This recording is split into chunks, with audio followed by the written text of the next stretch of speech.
नमस्कार, जय माता दी। मैं हूँ आपके अपनी लाइफ डिजाइनर जीतू आचार्य। नवरात्रि का पर्व चल रहा हो और ऐसे में 9 दिन आराधना के बहुत खास माने जाते हैं।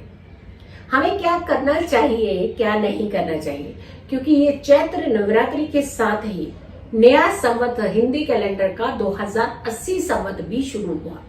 तो ये कहीं ना कहीं हमारे जीवन के अंदर एक तरफ नए साल की शुरुआत होना, वहीं दूसरी तरफ माँ का आगमन होना, ये अपने जीवन में कहीं ना कहीं शुभ संकेत को दर्शाता है।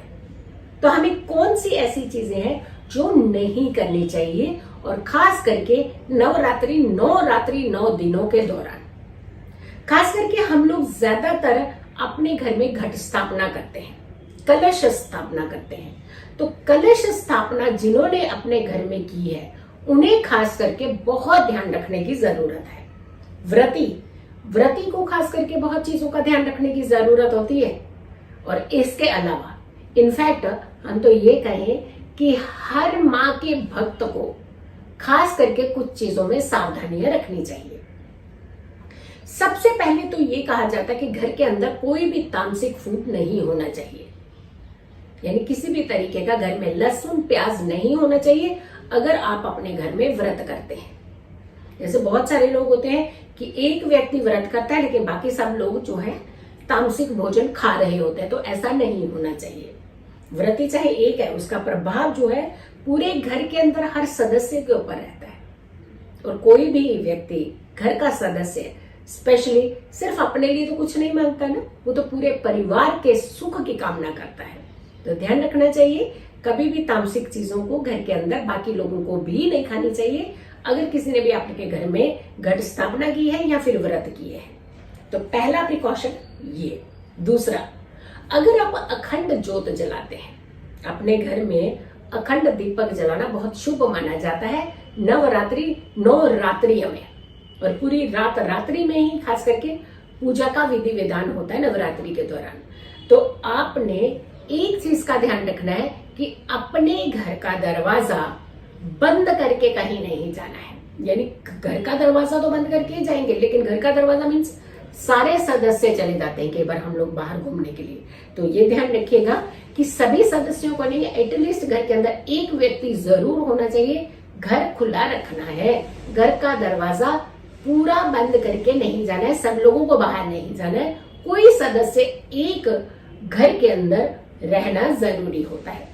अखंड ज्योत मीन्स आपने अपने घर में माँ को समर्पित किया हो, माँ को बिठाया हुआ है, अपने घर के अंदर माता रानी है। तो घर में अकेले उनको छोड़ करके जाना कैसा लगेगा? किसी भी व्यक्ति, आपके घर में कोई अतिथि आता है तो आप उसे छोड़ करके तो नहीं चले जाते हैं ना। तो माता रानी की भक्ति में इस चीज का आपने खास करके ध्यान रखना है। हम हमेशा ज्यादातर ध्यान रखते हैं, जब भी हम पूजा करते हैं या भक्ति करते हैं या फिर नवरात्रि के व्रत रखते हैं, तो हम उन दौरान में कुछ चीजों का परहेज नहीं करते हैं। जैसे नाखून काट देते हैं, कपड़े धोना, और साथ के साथ बाल धोना, और इसके अलावा बाल कटिंग करा देना। अब शुद्धता की यहाँ तक बात आती है, नहाना और शुद्ध, तो ये तो बहुत अच्छा, इसमें तो कोई वो नहीं है। लेकिन नाखून काटना, बाल काटना, ये सब चीजों का परहेज कराना चाहिए। बहुत सारे लोग होते हैं, खास करके पुरुष, दाढ़ी नहीं बनाते हैं इस समय, और नहीं बनानी चाहिए। और इस समय नाखून भी नहीं काटने चाहिए और बाल भी नहीं काटने चाहिए, ये ध्यान रखना चाहिए। थोड़ा सा इन चीजों की तरफ आपको अपना ध्यान रखना है। तीसरा, हम जब पूजा भक्ति करते हैं तो खास करके हम कुछ रंगों का परहेज बताते हैं, और कुछ रंग हम कहते हैं कि इनका इस्तेमाल आपको जरूर करना चाहिए। शुभता के रंग, यही रंगों का प्रयोग करना चाहिए। काले वस्त्र का प्रयोग पूजा के दौरान नहीं करना चाहिए। हमें परहेज करना चाहिए काले वस्त्रों का। जो शुभता के रंग होते हैं, लाल रंग है, गुलाबी रंग है, ऑरेंज कलर है, नारंगी रंग जिसे हम कहते हैं, और गोल्डन कलर है, इन चीजों का आप प्रयोग कर सकते हैं। और ग्रीन कलर है, इसका आप इस्तेमाल कर सकते हैं। लेकिन खास करके काले रंगों को हमें अवॉइड करना चाहिए, काले रंगों का प्रयोग नहीं करना चाहिए। ब्रह्मचर्य का पालन करना चाहिए। खास करके पति पत्नी, अगर के आप व्रती हैं तो आपको संबंध नहीं बनाने चाहिए इस समय। कुछ चीजों का परहेज, ये समय ऐसा होता है जहां आप जितना भक्ति करें, और खास करके इस बार हमने बताया भी है कि हर दिन कुछ ना कुछ खास एक त्योहार भी पड़ रहा है। यानी एक तरफ माँ की आराधना के दिन है, माँ की नवरात्रि चल रही है, वहीं दूसरी तरफ कुछ पर्व भी साथ में जुड़ रहे हैं। तो इस बार आपको कई गुना ज्यादा लाभ मिलने वाला है। तो अपने आप को लीन कर दीजिए भगवान की भक्ति में, माता रानी की भक्ति में। तो आपने कुछ चीजों का परहेज करना है। शयन, खास करके हम लोग व्रत रखते हैं तो एक तो हम एक्सेस फूड खाते हैं। व्रती को तो ऐसे लगता है कि वैरायटी, जैसे पता नहीं कितना बड़ा काम कर दिया व्रती ने, इसको ये पकवान वो पकवान बना बना करके देते हैं। व्रत मीन्स एकाग्र होकर के भक्ति में लीन होना।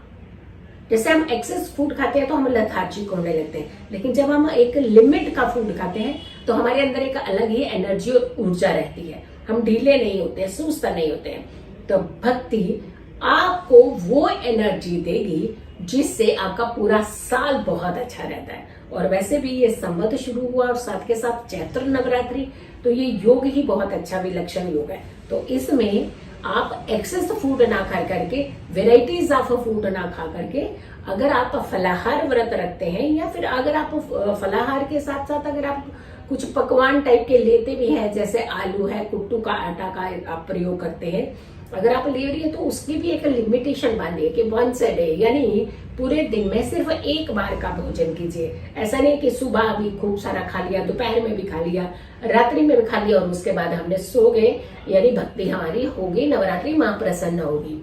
ऐसे नहीं, माँ की भक्ति के दिन होते हैं ये दिन खाने पीने के लिए होते हैं। ये दिन होते हैं कि माँ की इतनी एनर्जी ले लो कि आपको पूरा साल कहीं भी लो ना फील होना पड़े। तो आपने भक्ति में लीन होना है, ना कि खाने में लीन होना है। सेंधा नमक का प्रयोग खास करके इस समय किया जाता है, यानी दूसरे नमक का प्रयोग नहीं करना चाहिए। और बहुत सारे लोग होते हैं ना कि आ बहन चुगली करें, कैसा लगता है? बहुत अच्छा लगता है इस समय किसी दूसरे की बात करना, उसने ऐसा कर दिया, और फिर कहते हैं कि हमने तो किया ही नहीं, वो तो सामने वाले ने शुरू की थी ना बात, तो हमने बस थोड़ा सा बीच में अपना तड़का लगा दिया था। अपने सामने वाला बात आपसे यही क्यों कर रहा है भक्ति के दिनों में? तो इसका मतलब ये है कि हमें ये चीज से परहेज करना है। बात चाहे सामने वाला करे, जब बात चाहे आप करें, कर तो चुगली और निंदा ही रहे ना, तो आ बहन चुगली वाला समय नहीं निकालना इस बार आपने आ बहन थोड़ी सी भक्ति करें, कुछ ऐसा कर लीजिए ना, तो भक्ति कीजिए, माँ की आराधना कीजिए। आप इस बार चुगली ना करके तो आराधना करना आपके लिए ज्यादा शुभ रहेगा। इससे आपके ऊपर, जीवन के ऊपर बहुत ज्यादा प्रभाव जो है वो आपके ऊपर पड़ेगा। तो इस बार आप भक्ति ज्यादा कीजिए। दिन का शयन, दिन में सोना, ये नहीं जाना है। जो समय आपको मिले उसमें भक्ति कीजिएगा, माँ की आराधना कीजिए, दुर्गा के मंत्रों के जाप कीजिए। हर दिन एक माता रानी को समर्पित है, हर दिन एक माता रानी की आराधना कीजिए। आप अच्छे कर्म कीजिए, बुजुर्गों का ध्यान रखिए, माता का खास करके ध्यान लीजिए, माता का आशीर्वाद लीजिए। तो ये इस तरीके की चीजें करेंगे तो आपके जीवन में कष्ट नहीं आएंगे कभी। माता रानी तो आती है आपकी झोलियां भरने के लिए, लेकिन हमारे कुछ ऐसे कर्म होते हैं जिसके चलते हम उस भक्ति से कहीं ना कहीं पीछे रह जाते हैं। तो ध्यान रखना है, भक्ति में लीन होना है, निंदा में लीन नहीं होना है। इस बार अपने ये वीडियो को बहुत सारे लोगों तक जरूर शेयर कीजिएगा। अगर आप लोगों ने अभी तक मेरे चैनल को सब्सक्राइब नहीं किया है, जरूर कीजिएगा, वीडियो शेयर कीजिएगा और मेरी आने वाली हर वीडियो को आप जरूर देखिएगा, क्योंकि इस बार की वीडियो जो है वो बहुत खास है, बहुत ही कुछ खास होने वाला है इस नवरात्रि के दौरान। सो वीडियो ज्यादा से ज्यादा शेयर कीजिएगा। अगली वीडियो का करें इंतजार, तब तक के लिए नमस्कार, जय माता दी।